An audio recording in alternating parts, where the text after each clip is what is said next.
Oke, saudaraku, untuk kali ini aku akan cerita tentang eh, pengalaman temanku selama dia merantau di Jakarta. Dia baru tamat SMA. Kemudian temanku ini merantau ke Jakarta dan melamar-lamar pekerjaan di sana. Tapi sebelum dapat panggilan, maka temanku ini yang bernama Harun, dia numpang dulu di rumah pamannya. Dan di rumah pamannya dia itu menumpang tidur, dan sembari dia itu menunggu lamaran kerja itu diterima di perusahaan atau toko yang dia lamar seminggu sebelumnya. Nah, setelah kira-kira 2 minggu atau 3 minggu lebih, Harun ternyata lamarannya tidak ada yang diterima. Nah, karena dia sudah kekurangan uangnya sudah habis, maka pamannya menawarkan, "Run, kamu kerja sama saya aja dulu. Nanti kalau dapat pekerjaan, daripada kamu menunggu-nunggu pekerjaan, lamaran, tapi nyatanya sampai sekarang kamu belum ada yang dipanggil. Nah, kamu bantu-bantu saya aja jualan mie ayam. Nanti saya kasih uang kalau sudah setengah bulan atau 1 bulan. Nah, kerjanya ringan kok. Kamu cuma nanti menjadi pelayan di sana, di tempat paman mangkal, yaitu di tengah jalan di area Blok M, di depan Melawai. Nah, di situ lagian kamu kan nggak sendirian, sudah ada Irfan. Irfan kan sudah bekerja lama, sudah ada setengah tahun di sini. Nah, kamu ikut aja Irfan, membantu Irfan juga, gitu."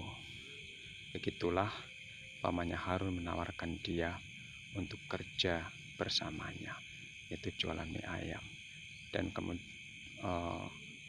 Dan memang kebetulan keponakan dia dari kakaknya itu bernama Irfan juga sudah kerja di sana.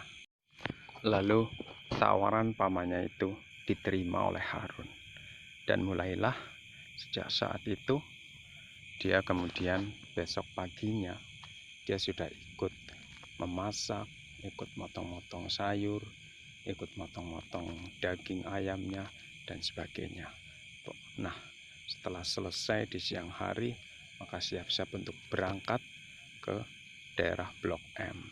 Nah, di sanalah di Blok M itu nanti pamannya itu mau jualan mie ayam, dan memang sudah ramai sekali di sana.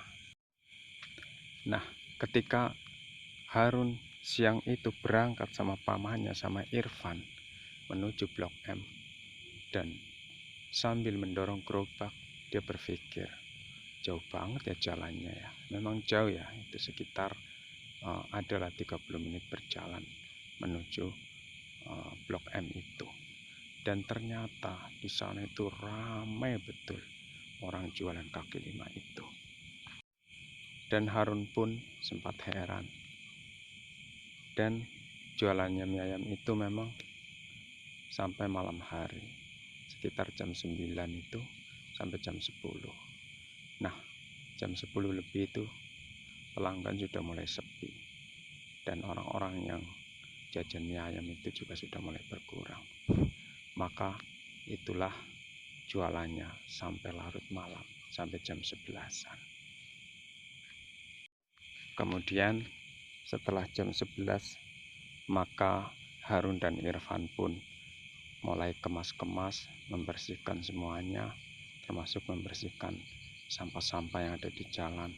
Bekas pelanggan itu membuang tisu dan sebagainya, dan juga menata kursi, dan juga semua peralatan dapurnya itu dicuci semua, dan selesai jam 11. Dan begitulah yang dilalui Harun, ikut kerja di penjualan mie ayam di Jakarta. dan dia lalui sudah hampir 2 bulan lebih, dan dia juga dikasih gaji. Nah, setelah itu pada suatu malam Harun itu kaget sekitar jam 10. Nah, saat jam 10 itu Harun sudah ngantuk, tapi dia nggak bisa tidur.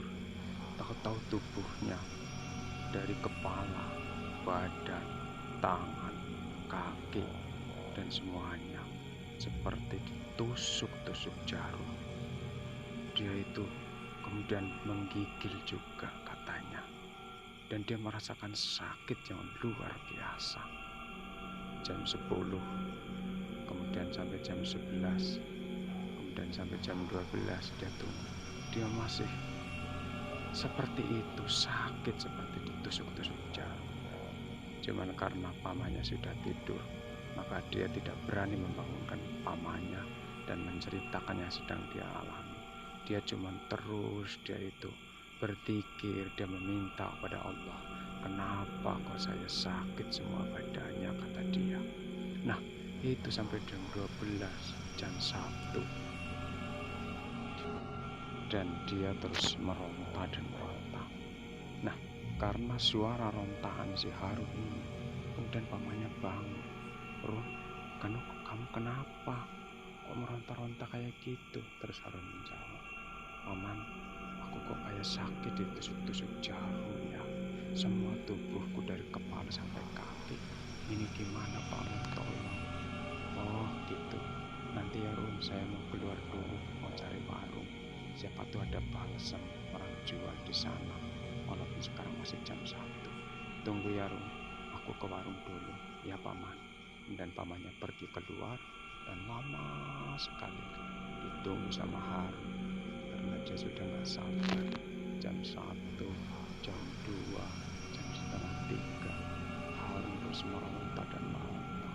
Nah, ketika menjelang jam 3 itu kemudian Harun gak kuat rasanya. Lalu Harun bercerita, kemudian aku berdoa, ya Allah, kalau seandainya aku ada musuh yang membenciku, yang mencelakaiku, maka aku minta maaf kepada musuh itu. Aku minta maaf kalau seandainya aku menyakiti dia. Tetapi kalau memang ini sakit darimu ya Allah, maka sembuhkanlah aku. Tapi kalau seandainya aku nggak disembuhkan, maka ambil nyawaku ya Allah, kata Harun. Dia berdoa kepada Allah, dan dia sudah nggak kuat lagi. Tepat jam 3, kemudian Harun hilang rasa sakitnya itu, dan tidak perlu 1 atau 2 menit, dalam waktu 2 atau 3 detik hilang sakit. Nah, setelah sakitnya sembuh itu, tahu-tahu pamannya masuk ke dalam rumah kontrakan itu. Gimana Run, sudah sembuh?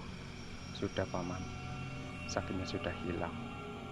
Ya sudah, kalau kamu sudah sembuh, alhamdulillah.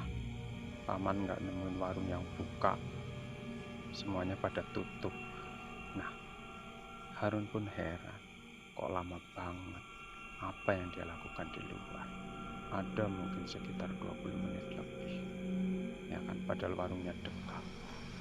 Nah, kemudian setelah kejadian itu, bergegas Harun pun esok harinya, kemudian Harun pamit untuk pulang ke kampung.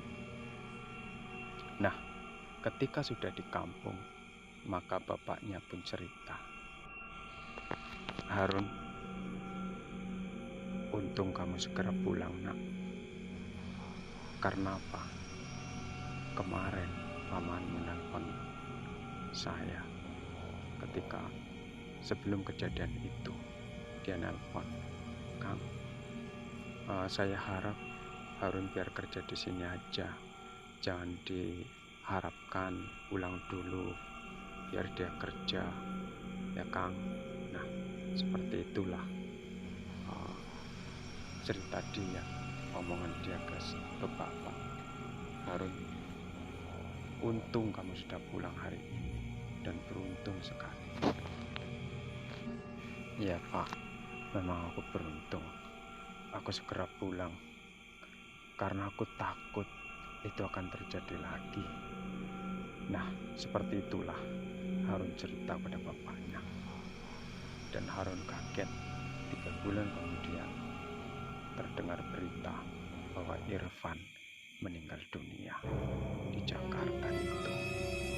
Nah, ketika Irfan itu dibawa ke kampung, maka orang sekampung itu pada kaget.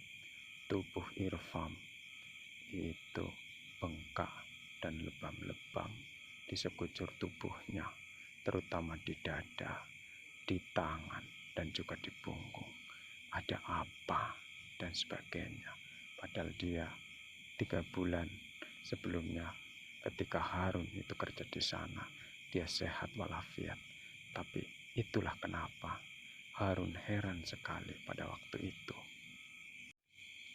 Nah, desas-desus tetangganya kata Harun bahwa Irfan itu adalah sudah menjadi korban tumbal pamannya sendiri.